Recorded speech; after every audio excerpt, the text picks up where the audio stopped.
Dünyayı çok değersiz görmek caiz değildir. Biz elimizde olmadan bu dünyaya düşürüldük. Kendimizde geldiğimizde nimetlerin ve bir yılın güzelliğin ortasında bulduk kendimizi. Güzel olan her şeyi burada tanıdık. Bizi dünyaya gönderen Rabbimizi de burada tanıma imkanı bulduk.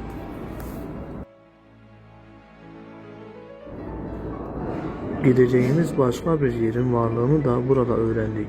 O gideceği yeri kazanmak için Rabbimizin bize emrettiği şekilde yaşamak için bu dünyada başka bir yerimiz yoktur.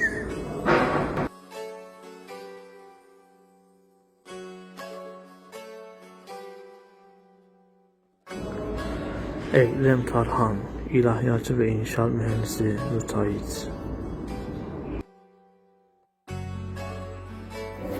Selamun aleyküm. Evini temiz tut, ölüm gelir. Evini temiz tut, misafir gelir. Bedenini temiz tut, ölüm gelir.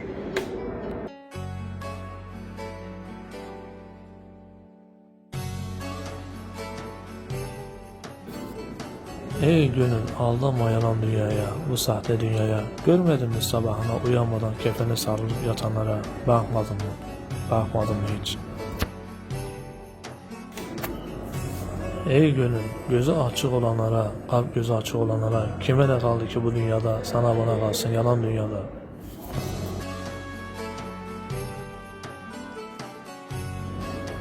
Aldanma sakın hafallara, urafelere, batıl inançlara, seni de kandırmasın şeytan nefis bu yalan dünyada.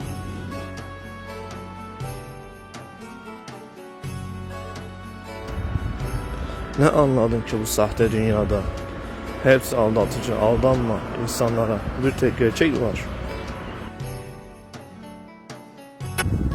O da huzur İslam'da. Ararsan huzuru namazda, duada ara. Kur'an-ı Kerim'de hiçbir zaman aksatma. Aşk İslam dinimiz, bunu unutma. Tek din İslam'dır.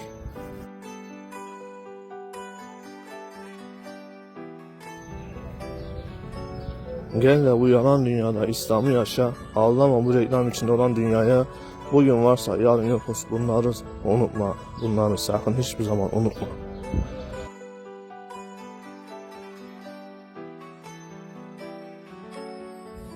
İnsan oğlunun kalbini zikir rahatlatır. Bunları da yaz bir kenara. Zikir en üstün ibadettir. Bunları sakın ola unutma. Sakın ola unutma.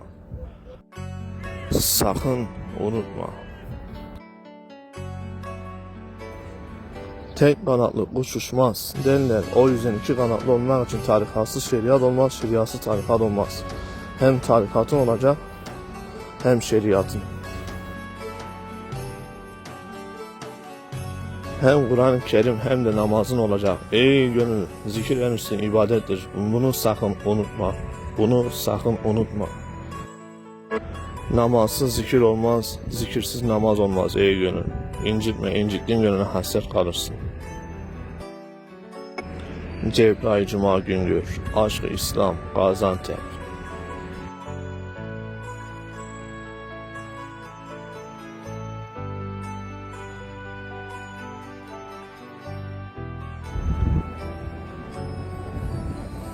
Neyleyin bu dünyayı, bize Allah'ımız gerek. Ne gerek var mallara, mülklere, saraylara, hanlara, bize Allah'ımız gerek.